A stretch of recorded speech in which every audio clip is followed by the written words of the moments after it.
Hello, War Thunder. Zacharoni here with an update from Gaijin about one of the top prizes in the upcoming season of Battle Pass, the French Rank 4 Premium Light Tank EBR 1963. When I first saw the season was named Fearless Voltigeur, I knew we were going to see something from France. Voltigeurs were a type of elite light infantry in Napoleon's Grande Armée, so I expected a variant of the AMX-13s and AML-90s already in the French trees. But I never would have guessed Gaijin was going to bring in another EBR. And from what I've seen in the community on YouTube, Discord, and Facebook, it looks like I'm not alone. US mains, Russian mains, and wereaboos like myself have been freaking out about this. Everybody seems to be asking the same question. Gaijin, why?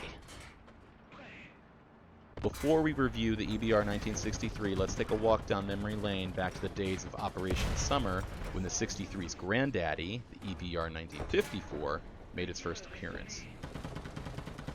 The OG EBR is fast. At its original BR, its gun was nearly equal in terms of penetration to medium tanks of most nations. To make matters even worse, or better if you're a French main, it has an autoloader. And everybody got one, so it was the perfect growing condition for a cancer. Needless to say, the impact on gameplay was huge, and War Thunder was basically broken for a few weeks. Kill feeds ran red with Panzer IVs, T-34s, and Shermans falling before what seemed like an endless wave of flanking EBRs. Developers increased its battle rating several times, but their response for many was too little, too late. So, the community exploded. For the only time in its history, the Italian R3 was no longer the most hated vehicle in the game. Go figure. Today, the EBR 1954 sits comfortably at BR 5.7. It's still one-shotting blind tigers and ISs, but we don't see it being spammed, and we've all learned how to deal with them. When Gaijin revealed a new EBR was being added, this time with Heat FS, I think all of us had a little PTSD to the days when the 54 ruled ground RB. So let's take a look exactly at what the EBR 1963 is bringing to the meta. In terms of armor and mobility, the EBR 1963 is practically the same as its predecessor. Decent speed for a light tank over flat and even terrain, with equal reverse speed because it is French. Acceleration is slow, and it turns pretty slow too. At 50mm max, its armor is thick enough to protect against machine guns, and some lucky shots, but not able to withstand tank shells or even SPAA armed with AP belts. She has two drivers in the hull, one at the front, one at the back, and two crew in the turret. The turret is also sleek, reducing the vehicle's silhouette and giving it a pretty fierce look. Although I wouldn't say this crew layout is as well spaced as other tanks, I predict it'll be more survivable than you might expect, especially since many EBR players tend to engage targets sideways from their 3 and 9 o'clocks. True to its roots, the real strength of the EBR 1963 lies in its firepower. An auto-magically loaded 90mm baguette launcher, lobbing high-velocity Heat FS shells towards you faster than you can say Vive la France.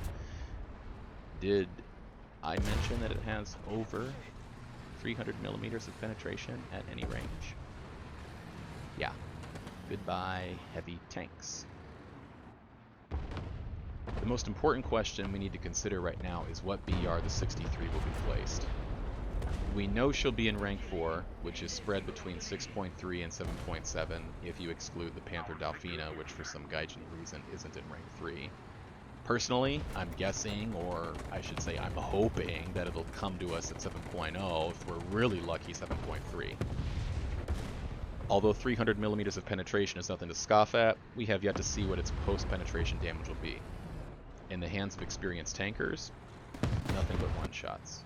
But for noobs who ground their way to it in the battle pass, it might take more. I won't complain. But if the EBR 63 is anything less than 7.0, if it's 6.7 or God forbid 6.3, I predict we're going to see the same spam, the same game-breaking cancer we saw when the EBR 1954 was introduced. Not because of Heat FS, but because it's Heat FS paired with an autoloader. Look, I don't play French vehicles. That's nothing against French mains. I think autoloaders and oscillating turrets are cool. They're just not my style. So I know there's a good chance I'm going to be on the receiving end of this new lean mean fighting machine. My advice to my teammates after this vehicle comes out is to double, triple, quadruple check your flanks, and to prioritize killing the EBRs. Not only because it's going to be such a cool vehicle, but because I want to ruin someone else's day. Don't be surprised when 1, 2, or an entire team of them are threatening your spawn 2 minutes into the match. It might actually be a good strategy to spawn in SBAA with your AP belts at game start to deal with them. I'm thinking of using my Kugel Blitz just for this purpose. On the other hand, if you intend to take the EBR 63 out for a spin, there are a few things you want to keep in mind.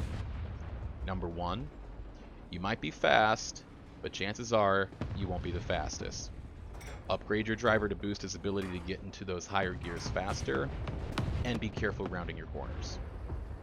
Number 2, you can't expect to walk away from a hit. Everything, tanks, planes, SBAA, artillery, are lethal to you. And you can count on enemy teams marking your location on the map and maybe even working together for once to kill you. So stay hidden. Number 3, just because you have an autoloader doesn't mean you should take every shot. If you've played the EBR 1954, you'll know that reloading is dreadfully slow after you've spent your ready rack. To this end, spending some XP on your loader might not be a bad choice. Otherwise, just make your shots count. Finally, number 4, bring backups, especially if it's the only French vehicle you have. There's nothing quite as disappointing, quite as irritating to your team and to your Silver Lion XP economy than losing a game because you couldn't respawn after dying.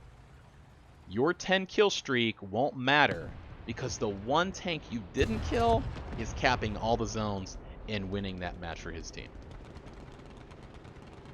To conclude, the EBR 1963 has already proven itself to be a worthy Battle Pass award.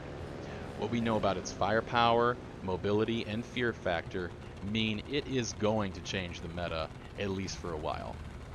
Do I think we need to be freaking out about it as much as we have? No, absolutely not. At least not yet. Maybe if it's 6.7.